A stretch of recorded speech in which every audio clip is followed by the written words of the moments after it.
There is a point in every life where we start walking not because we know where we are going, but because standing still feels unbearable. The landscape ahead is unknown, vast, and silent. No one hands us a map. No one explains why the horizon keeps moving as we approach it. This is the journey, not the kind that ends with trophies or applause, but the quiet one that unfolds inside us. The one that tests not how far we go, but how deeply we understand the distance. Most people think the journey is about direction. It's not. It's about endurance, the slow patience of walking through confusion, loneliness, and self-doubt without losing your will to continue. The world often tells us to hurry, to chase, achieve, compare, but the deeper psychology of the journey is stillness within movement. It's the art of walking without letting the noise define your rhythm, because the road doesn't shape you by its difficulty.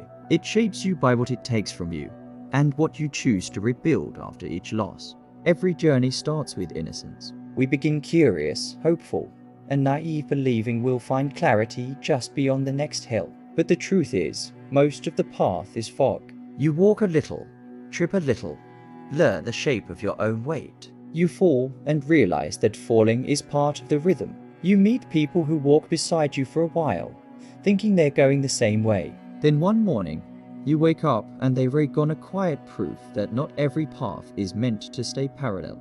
In psychology, this stage mirrors early individuation, the process of separating who you are from who the world told you to be. You begin to see that the journey isn't about arrival, but about awareness. You stop walking to reach something, and start walking to understand why you walk at all. We grow not because the road gets easier, but because we learn to stop demanding that it does. At some point, you stop asking, "How far is it?" and begin to ask, "Who am I becoming while I walk?" That shift from destination to self-reflection marks the true beginning of the journey. The journey is filled with travelers, some loud, some silent, all temporary. They arrive like weather, sudden, unpredictable, necessary. Some teach us joy, some teach us pain, some teach us nothing at all, yet still change us. Psychologically, every companion is a mirror reflecting a version of ourselves we weren't ready to see. That's why certain people feel like deja vu.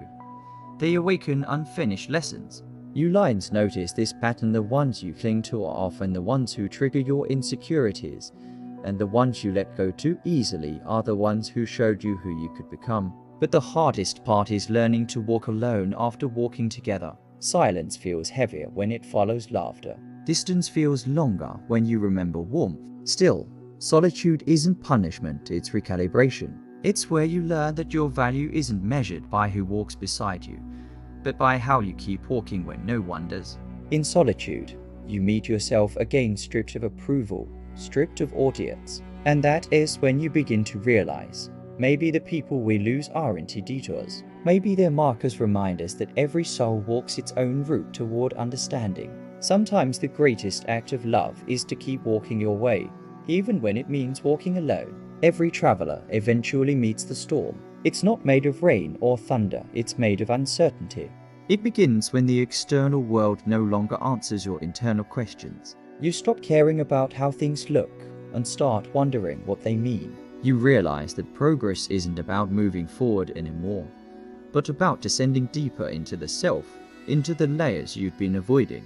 This is the psychological breakdown before transformation, when your identity cracks and everything you thought defined you begins to dissolve. It's terrifying because the ego fights back. It clings to the familiar, to labels, achievements, relationships, routines, anything that helps it feel solid again. But storms don't ask permission. They strip away what no longer fits. And when the noise clears, you find yourself standing in a quiet you've never known before, the quiet of honesty. Not the kind that feels comforting, but the kind that burns. Because honesty demands the loss of illusions, the loss of who you thought you were supposed to be.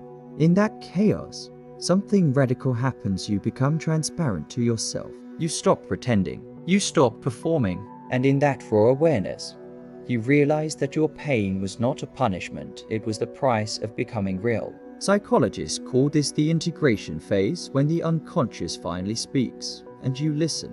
You begin to see that the storm isn't here to destroy you. It's here to show you what cannot be destroyed. The journey demands this breaking, a surrender. Because only when you stop pretending to know the way can you begin to truly walk it. Eventually, every path points towards something, a goal, a dream, a version of peace. But the mountain isn't where you find meaning. It's where you understand it was never missing. Climbing isn't about reaching the top. It's about realizing how the climb reshaped you. The distance that once looked endless becomes intimate each step, a conversation between your will and your weakness. When you finally stand there, breathless and scarred, you notice something subtle. The horizon has shifted again. The mountain you saw from afar isn't the one you are standing on. It never was. Because journeys don't end with destinations, they end with perspective. The summit doesn't give answers, it gives silence. And in that silence, you finally hear the voice that's been with you all along. Your own. But here's the secret most never tell you. After every mountain, there's another. Life doesn't pause at enlightenment. It unfolds endlessly new lessons disguised as familiar challenges. The mind, if it's awake, keeps climbing not for victory, but for understanding. You begin to love the climb itself, the uncertainty, the repetition, the breath that steadies you through exhaustion. That's when the mountain stops being an obstacle and becomes a teacher. You realize the view is not the reward, the walker is. After every journey comes a strange peace, not triumph, not joy, but understanding. You stop needing to be seen. You stop needing to explain yourself. You simply walk, quietly, through a world that's still trying to run. You notice things others don't, how fragile people are under their performances, how love hides in small gestures, how loneliness is often misread as strength. This is psychological maturity, the point where experience no longer fuels ego, but empathy. You no longer seek to win arguments or prove your worth. You've seen too much of life's complexity to believe in simple answers. And yet, paradoxically, you become gentler. Because once you've survived your own storms, you no longer judge others for theirs. You recognize the quiet courage it takes just to keep walking. You become a traveler who walks for the sake of walking.